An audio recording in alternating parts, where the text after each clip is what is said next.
अस्सलाम वालेकुम व्यूअर्स। आज मैं आप लोग के लिए बनाने जा रही हूँ या आप लोग के साथ शेयर करने जा रही हूँ हलीम की रेसिपी।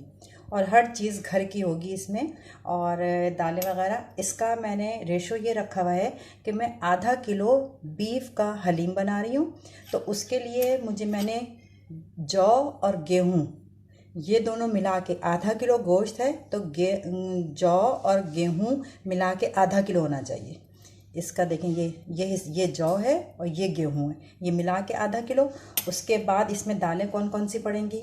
लाल मसूर, दाल मूंग, ये दोनों आधा आधा पाव, आधा आधा पाव लाल मसूर भी, आधा पाव मूंग भी, एक पाव चने की दाल, एक पाव माश की दाल। यानी कि लाल मसूर की दाल और मूंग की दाल एक जितनी वज़न की पड़ेंगी, और चने की दाल और सफ़ेद माश की दाल ये एक जैसी पड़ेंगी। और थोड़ा सा बस एक मुट्ठी चावल। ये सारे मैं रात के में भिगो दूंगी। अच्छा, रात में भिगो देंगे तो फिर ये गलता बहुत अच्छा है, वरना तो 4-5 घंटे भी भिगो के बन सकता है, लेकिन ये है कि अगर आप रात में भिगो के बना दें तो बहुत अच्छा रहेगा। तो लिहाजा इन सबको मैं पूरी रात के लिए भिगोने जा रही हूँ, ठीक है। उसके बाद सुबह हलीम की तैयारी करेंगे, तो आपको फिर मैं बताऊंगी मैं किस तरह हलीम पका रही हूँ। गोश्त मैंने आधा किलो लिया है और बीफ का लिया है, ठीक है। अल्लाह हाफिज़। जी व्यूअर्स, ये दालें गेहूँ जौ तो मैंने भिगोने के लिए ओवरनाइट रख दिया है। वो पूरी रात भिगेगी जब तक हम हलीम का कोरमा तैयार कर लेते हैं। ये मैंने 1 कप ऑयल लिया है, उसमें 1 मीडियम साइज़ अनियन, सिर्फ एक।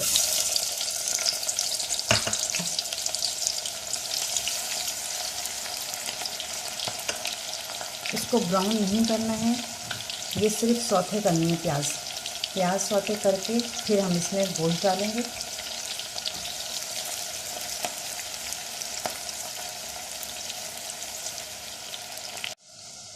जी, प्याज सौते हो गई है बिल्कुल सब, बस हल्की सी नरम करनी है प्याज।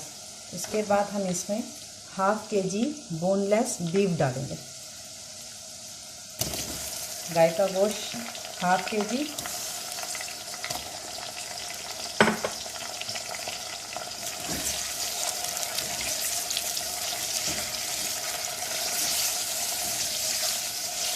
ये डाला। अच्छा, इसको भूनना वगैरह नहीं है, सब सौंदहन चढ़ाते हैं इसको। जो सारी चीज़ें एक साथ डालते हैं इसको हम कहते हैं सौंदहन चढ़ाना। इसमें तकरीबन दो, ये इस तरह के डोंगे में सालन निकालने वाले चमचे होते हैं ना, ये 2 भर के अदरक लहसुन का पेस्ट रहेगा। और एक पैकेट किसी भी कंपनी का कोरमा मसाला। बस अब इसके अलावा ना इसमें नमक मिर्च कोई गरम मसाला कुछ भी नहीं पड़ेगा। बस एक पैकेट, आधा किलो गोश्त में 1 पैकेट कोरमा मसाला डालना है।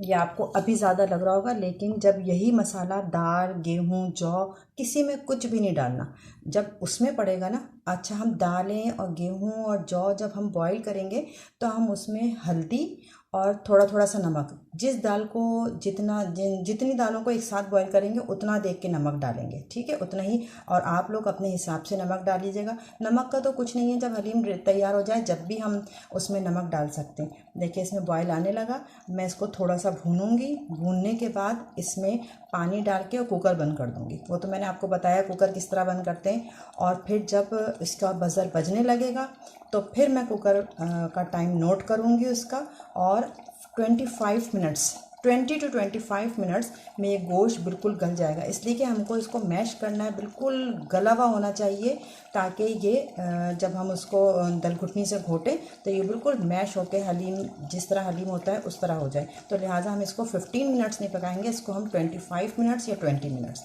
पकाएंगे गोश्त। तो लिहाजा अभी मैं इसको भूनती हूँ थोड़ा सा, और भूनने के बाद इसमें पानी डाल के कुकर बंद करके गला के फिर आपको दिखाती हूँ। ये देखिए व्यूअर्स, ये मैंने 25 मिनट्स कोरमा बना लिया है, और ये सब गोश्त जो है वो टेंडर हो चुका है बिल्कुल। बिल्कुल टेंडर हो गया, ये देखें। अब ये मैश भी आराम से हो जाएगा। ठीक है, अब मैं जब इसके आगे से करती हूँ तो मैं आपको बताऊँगी क्या कर रही हूँ। अब मैं एक एक करके कुकर में चीज़ें गलाना शुरू कर दूंगी। दूसरी, सबसे पहले गेहूं और जौ।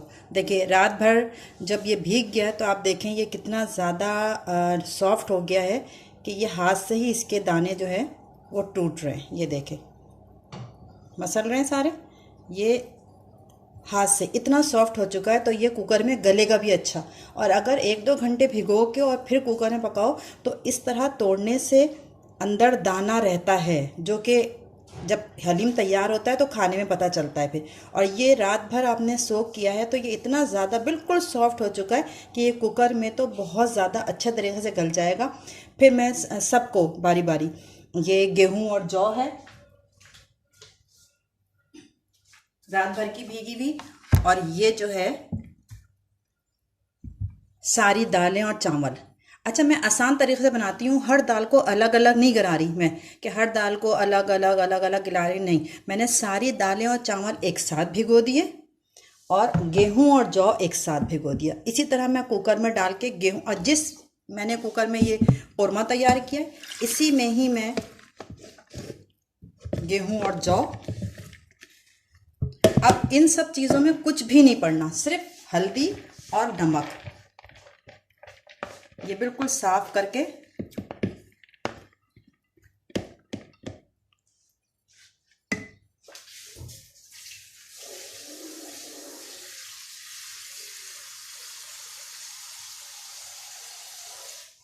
ये देखिए, इसमें पानी डालेंगे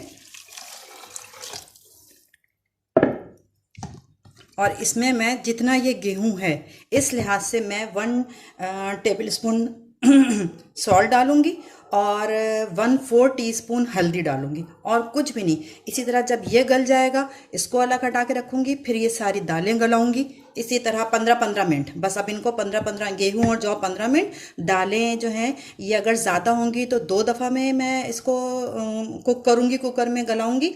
और अगर एक साथ आ गई, वो कुकर को बिल्कुल यहाँ तक फुल नहीं करते, ठीक है, उसमें फटने का खतरा रहता है। बस इतने ही, यहाँ तक हम कुकर को चीज़ें आनी चाहिए।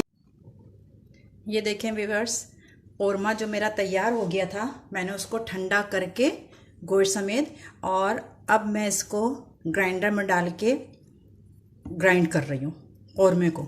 सारी चीज़ें 1 बाय 1 मैं ग्राइंडर में डाल के ग्राइंड करके और पतीले में डालती जाऊँगी। ये सारी दालें जो सब चीज़ बॉईल होती गई, ये देखें गेहूँ, जौ, ये सारी चीज़ें जो बॉईल कर करके पहले मैंने इस वाले एक टप लिया है। ये हमारे किचन का ही साफ़ सुथरा टप है, किचन में ही यूज़ होता है। और इसको सबको, गेहूँ, जौ, सारी दालें, जो भी चीज़ हमने रात में भिगोई थी उसको हमने सबको कुकर में 15-15 मिनट गलाकर और ये सब इसमें डाल दिया प्याले में। अब इसके बाद थोड़ा थोड़ा मैं इस ग्राइंडर में पीसती जाऊंगी सारी चीज़ों को, और मैं गोश्त को भी और सारे गेहूं जौ को भी, सबको इसमें थोड़ी थोड़ी देर 15-15 मिनट मतलब जिस तरह मैश हो जाए बिल्कुल करती जाऊंगी और एक पतीले में डालती जाऊंगी। ठीक है, फिर उसके बाद बस उसके बाद हम घोटा लगाएंगे। इसलिए कि ज़ाहिर है मैं देग में तो बना रही कि देग में बनाने, और जिस तरह हलीम वाले बनाते हैं कि घोटा लगाते हैं, मैं तो घर में बना रही हूँ, तो लिहाजा इस रेसिपी से बना रही हूँ। आप मेरी रेसिपी से बनाइएगा और आप देखिएगा खाने में आपको बाज़ार से अच्छा ही टेस्ट मिलेगा इंशाल्लाह।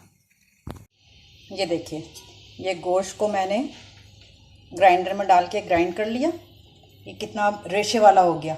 अब मैं इसी तरह ये सारी दालें, गेहूं, जौ इस ग्राइंडर में डाल के ग्राइंड कर करके और सबको इस पतीले में डालती जाऊंगी। ये देखें व्यूअर्स, सब कोरमा यानी कि गोश्त, गेहूं, जौ, सारी दालें सब गला के बारी बारी सबको ग्राइंड करके, वो मैंने जैसे आपको बताया था, और सबको एक पतीले में डालते गए। अच्छा, ये आसान तरीका बहुत है। ये आपको लग रहा होगा कि मुश्किल है, मुश्किल बिल्कुल भी नहीं है। एक दफ़ा ये कौरमे का गोश्त ग्राइंड किया और अलग अलग करने की ज़रूरत नहीं है। मतलब बॉईल करते जाएं गेहूँ, जौ, सारी दालें, और एक ही बर्तन में, बड़े बर्तन जो मैंने टब यूज़ किए थे वो मेरे किचन के ही टब हैं, और ज़्यादातर वैसे बकरीद के गोश्त वोश्त रखने के लिए यूज़ होता है, या फिर जिस दिन हलीम बनता है। किसी के जहन में ये ना आए कि मैंने टब जो है वो पता नहीं कौन से टब यूज़ कर ली। ये मेरे किचन के ही टब थे जो मैंने यूज़ किए हैं, ब्राउन ब्लैक कलर के, ठीक है। उनको उसमें से सबको एक जग में डाल डाल के मैं ग्राइंड करती गई, और जितना जग में आया, ठीक है, जितना जग की गुंजाइश होती है ना कि इतनी स्पेस छोड़ दो ताकि वो ग्राइंड भी हो सके सही से, सबको ग्राइंड करके और ये मैंने सब इस पतीले में डालती गई। अब सब कुछ ग्राइंड हो चुका है ये मेरा पतीले में। अब मैं इसमें चलाऊंगी बीटर। ये बीटर होता है हैंड बीटर, इलेक्ट्रिक बीटर, इसको मैं यूज़ करूँगी। इससे ये बिल्कुल पेस्ट की तरह बन जाएगा। अब तो जो बाज़ार में भी हलीम होता है उसमें भी इलेक्ट्रिक बीटर ही यूज़ होता है। अब दल घुटने का या घोटा जो लगता था वो, उसका तो अब टाइम नहीं है। कोई भी हम मतलब के पकवान वाले भी ना नहीं यूज़ करते, इलेक्ट्रिक घोटा लगाते हैं। इस तरह मैं भी ये इलेक्ट्रिक बीटर यूज़ करूँगी सिर्फ 5 मिनट, इसलिए कि सबको ग्राइंड किया हुआ है। बस थोड़े थोड़े से ये रेशे हैं ना, ये जो आपको मोटे मोटा थोड़ा सा नज़र आ रहा है, बस ये भी ख़त्म हो जाएगा इससे, और बिल्कुल एक चिकना सा पेस्ट बन जाएगा। चलें, अभी इसके शोर की आवाज़ आएगी, लिहाजा मैं आपके सामने दिखा देती हूँ थोड़ा सा करके, और फिर उसके बाद मैं पूरा ग्राइंड कर लूँगी। ये बीटर चला लूँगी तो आपको दिखाऊँगी। देखें इस तरह, इस तरह, ठीक है। मैं अभी आवाज़ बहुत हो रही है, फिर मेरी आवाज़ नहीं आएगी। इस तरह मैं पूरे पतीले में। अच्छा हाँ, एक बात और, ये है एक पाउडर, जायफल, जावित्री और छोटी इलायची, और थोड़ा सा गरम मसाला। गरम मसाला कौरमे में भी, हमने कौरमे का एक पैकेट डाला था ना, उसमें भी गरम मसाला होता है, लिहाजा फिर ज़्यादा हो जाएगा। ये मिल के 1 टेबल स्पून बस। इसमें इस पाउडर में क्या है, जायफल, जावित्री, थोड़ी थोड़ी सी, बस इतना पाउडर बनाएगा। 2-3 छोटी इलायची, छोटा सा पीस जायफल का, 1 इंच का टुकड़ा जावित्री का, और ½ टीस्पून पिसा गरम मसाला। ये मैंने एक पाउडर मिलाया है, बना लिया है एक पाउडर। इसको पानी में, इसको मैं रूखा नहीं डालूंगी, ड्राई डालूंगी तो ये बन जाएंगे, क्या कहते हैं, इसमें फुदकियाँ सी बन जाएंगी इसमें, तो वो फिर सही से नहीं होगी। इस तरह करके, इस तरह हल्का सा इसका पेस्ट बना के और इसमें ही डाल दूंगी,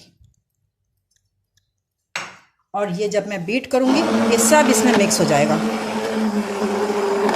ठीक है। अब मैं आपको बीट करके दिखा दूँ। ये देखिए हलीम जो है वो रेडी हो गया है, उसको मैंने निकाल दिया है सर्विंग के लिए।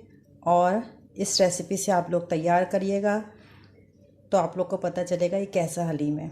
बकरीद आने वाली है, आप लोग ज़रूर मेरी रेसिपी को तैयार करिएगा, मेरी रेसिपी से हलीम तैयार करिएगा, और मुझे कमेंट्स में ज़रूर बताइएगा कि ये हलीम आपको कैसा लगा। इंशाल्लाह बहुत अच्छा और बहुत पसंद आएगा आप लोग को, ठीक है। और ये प्याज है जो इसके लवाजमात हैं, ये सब भी ज़रूर इसके साथ रखिएगा। चाट का मसाला है मेरे पास, ये चाट का मसाला भी है। जिसको अगर इसकी नमक मिर्चें जो हैं, जो ज़्यादा तेज़ खाता है वो चाट का मसाला डाल के खा लेगा, और बाकी नींबू और प्याज ये सब तो इसके ज़रूरी आइटम है।